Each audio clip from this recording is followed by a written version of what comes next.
If you haven't heard, Microsoft announced late last year that it's ending support for Dynamics GP. So if your business is still running GP, you'll want to stick around because in this video, I'm going to walk you through a complete step-by-step roadmap to successfully migrate from GP to Business Central.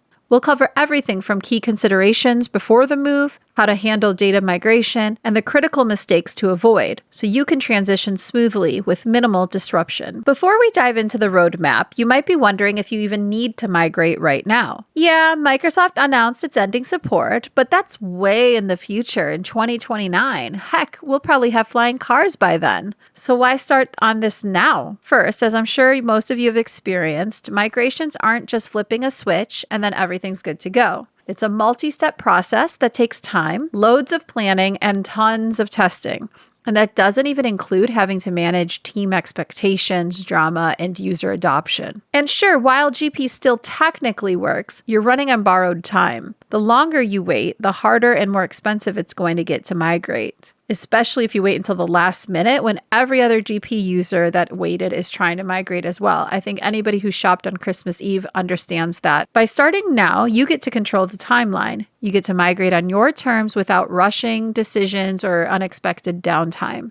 Plus, there is an upside. Business Central is built for automation, AI, and the cloud, things that GP just wasn't designed for. So yeah, 2029 sounds far away until you realize that waiting could mean a last-minute scramble, extra costs, and a whole lot of headaches. Now that we've covered why you should migrate, let's talk about how to actually do it. First things first, what actually moves over from GP to BC? Here's the good news. Most of the core data moves over, including customers, vendors, inventory, open transactions, and general ledger balances. The not so great news is that your custom GP modules, they're not going to transfer automatically. So that means if your business relies on custom workflows, integrations, or any third-party add-ons, you're going to need a workaround.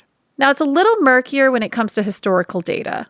Some of it can move, but not all of it. That's where some strategic discussions are going to be really important so that you can decide what you all really need. Before you start the migration, review your system, decide what is moving, and clean it all up. That will save you massive headaches down the line.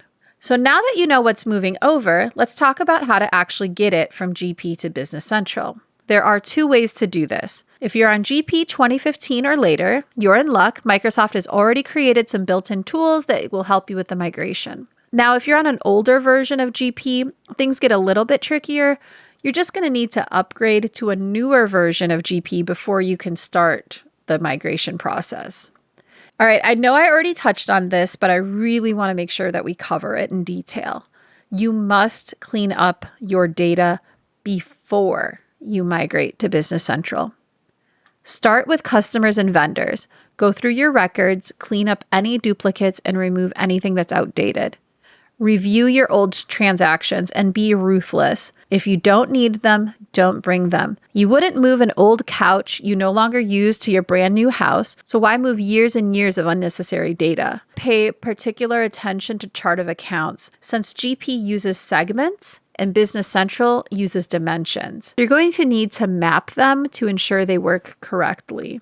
Also, check that your SQL Server version is 2016 or newer in order for the migration tools to work. All of this to say, the cleaner your data, the smoother your migration. All right, the moment of truth. It's time to move the data. First, you'll set up Microsoft's Cloud Migration tool to connect GP to Business Central and get the data transfer started. Next, run an initial transfer. This will move your data over in batches, so you're not having to shut everything down all at once. Now, here's where people mess up all of the time, skipping the test migration. Do not skip this. You must run everything in a sandbox first. If something breaks, this is where you want to catch it, not when you're live and it's causing havoc to your business. Once everything checks out, run the final sync, migrate any last-minute updates, and then make the switch.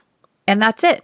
Your data is officially in Business Central. But you're not done yet. Now comes the most important, most overlooked, most critical part. The part that accounts for hundreds of failed implementations, user adoption. You have to make sure your team actually knows how to use the system. Let's talk about that next. Now that your data is in Business Central, here comes the real challenge, making sure your team actually knows how and wants to use it. First, give them time to get comfortable. The workflows won't be exactly like they were in GP, and it will take some getting used to. Good training is a must. Show them the AI automation tools. Show them where they'll save time. Show them how the new system solves their pain points. Highlight the positives while listening to their concerns and actually addressing them. That's key for user adoption. You will also want to ensure they understand how reporting works in Business Central, since smart lists from GP are gone. Walk them through how to pull reports in Power BI so they don't feel like they've totally lost visibility into their key data. And once your team is up to speed, it's time to take things to the next level. Help them automate approvals, set up AI-driven insights for better forecasting, and make sure it's fully integrated with Microsoft 365. This is where Business Central actually starts working for you, and not just as a replacement for GP, but as a way to improve and streamline your entire business. If you skip this step, you're not going to get the full value of your migration.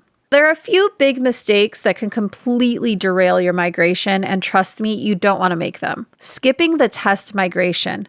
This is how companies end up with broken data on day one. Run everything in a sandbox first. If something's going to go wrong, you want to catch it before you go live. Migrating everything. Be ruthless. If the data isn't useful, don't bring it over. There's no reason to clutter up your new system with years of outdated junk. Skipping training. You can have the best system in the world, but if your team doesn't know how to use it, it will fail.